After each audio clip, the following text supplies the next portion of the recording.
Good morning. Happy Easter. I'm so I'm so present for this experience of this Easter holiday.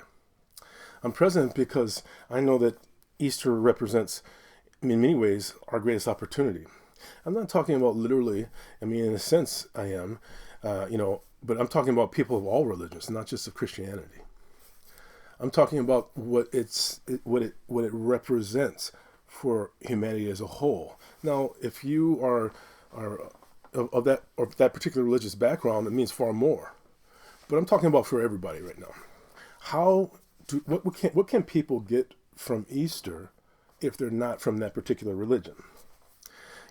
Each Easter, which is about the resurrection of Jesus Christ, if you take that as a literal story, it really represents something to all of us. It's very similar to the whole element of alchemy, changing lead into gold, as above, so below. It's also very, connected to elements like the phoenix, burning up and then rising from the ashes. It's all a resurrection. It's a rebirth. So this person, whoever this might be, and again, this is all of us, has a rebirth. They die and then they're born again, right? Even we've all heard that saying from some Christians that they were born again. Well, what does it mean to be born again? To be born is to not be holding on to who you were. We have all gone through lifetimes. We have all become something very different than we used to be. We may not even have liked it if we could have seen. Let's just put it this way. If I could have seen my body at 56 when I was 18, I don't think I would have been that happy about it. However, at this age, having been reborn in this period of my life as a middle-aged man, excuse me, well, I have a huge opportunity. I really like all kinds of music, and I mean, I really, really like all kinds of music, and I can usually find at least something in every genre that I really enjoy. I remember one time I was driving down the street. It was a summer day, and I was, I had just pulled up to a stop sign, and not a stop sign, but a stoplight, and a couple of young men pulled up right next to me, and they were jamming their music, but I was jamming mine too. But I was listening to the Carpenters. Doesn't give you a whole lot of street cred when you're jamming to the Carpenters. But one of their songs is "We've Only Just Begun."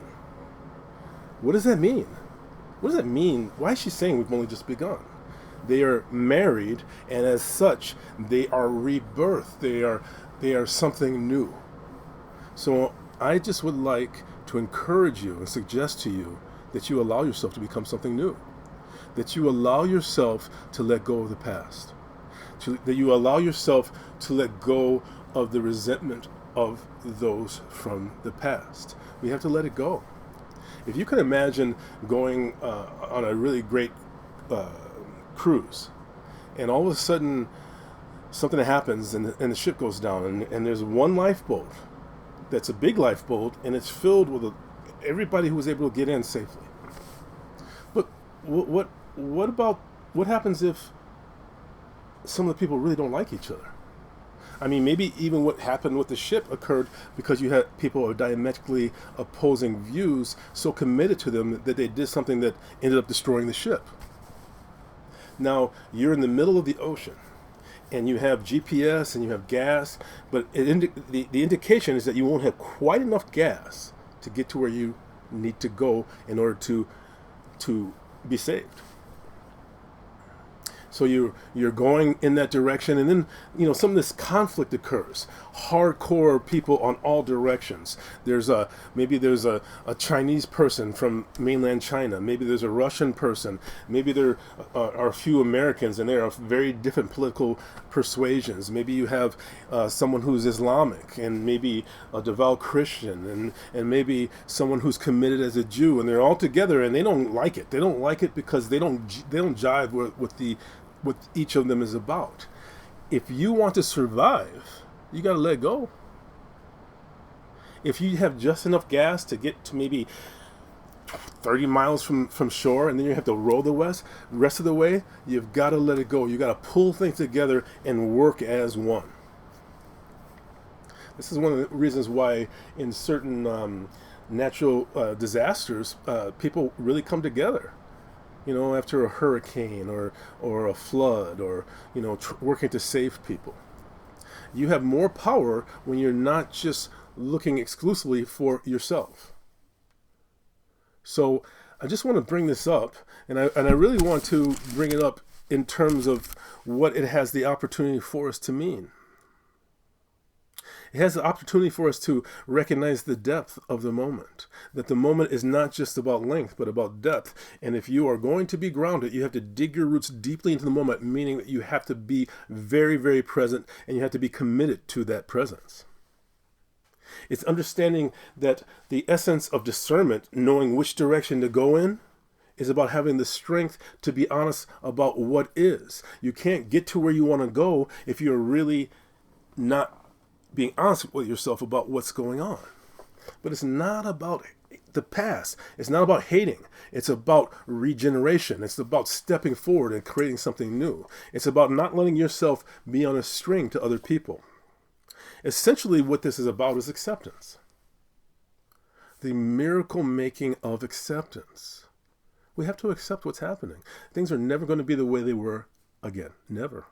I'm not saying we're all going to be isolated forever, but there are going to be some significant things that will come. We may see things like the loss of paper money may end up coming as a result of this eventually. You know, we may not congregate quite the same again. It's like, what is this going to do for all these things? Regardless of what it is, we can't lament it. We have to dive into it deeply and find the benefit and the gifts of this time. Alexander the Great, they had the famous story of Alexander the Great and the Gordian knot. He was really into prophecy, apparently. I wasn't there, but I've done a lot of study of Alexander the Great. He's an incredibly important man in the history of the world. Many of the motifs that we have around this what people call Satan, Satan. Many of those qualities came from the descriptions of Alexander the Great. Even Alexander the Great, supposedly, there's a coin that was minted where he had horns. Supposedly, this is one of the reasons why we have a sense of the devil having horns. Now, it's interesting at the very same time because other people treated him as a deity. They treated him as an Apollo figure. And many of the ideas we have about Jesus are about the description of Alexander the Great by people who liked him. Isn't that interesting? To some people, he was a saint, and to other people, he was a demon. Now, Alexander the Great, when he went to Asia, there was the prophecy that if you went to this town, Gordia, I think the name of the town is, the Gordian knot. If you were able to untangle the Gordian knot, you would become the ruler of all of Asia. So he supposedly stands for a moment and suddenly pulls out a sword, and with all his power, in one great strike, not holding anything back, he cuts through the knot with a single strike. The knot falls open. This is a metaphor for many things. It's a metaphor for being open to innovation, not doing things the way other people are thinking has to happen, but finding a different way.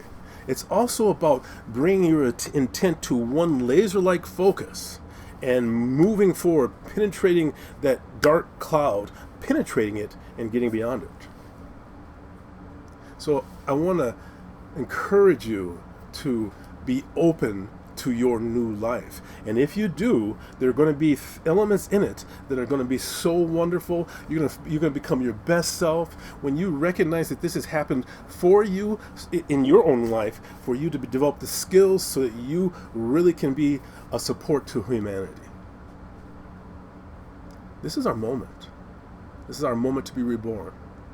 So in this day, on the 40 days, I am asking you to truly live it out. Don't try to be who you used to be. Don't carry the chains on your back like Marley from a Christmas Carol. Become something new and see what that really can mean. Now, remember, in this week, we're coming to the end. This is the end of the first week. Tomorrow will be the last day. Get a sense of what works for you. Pay attention. What did you do this week that really worked? Build slowly and intently all the way to the 40th day. It seems like it takes such a big thing to change your life, but it really only takes this much. This much. But if you do it consistently, everything will change.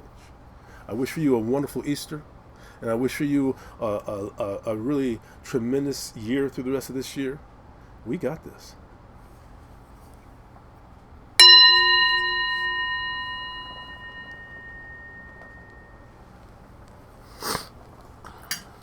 I bring my hands to you and I bow to you and to your family and all you love, and even those that you don't like a lot. Namaste.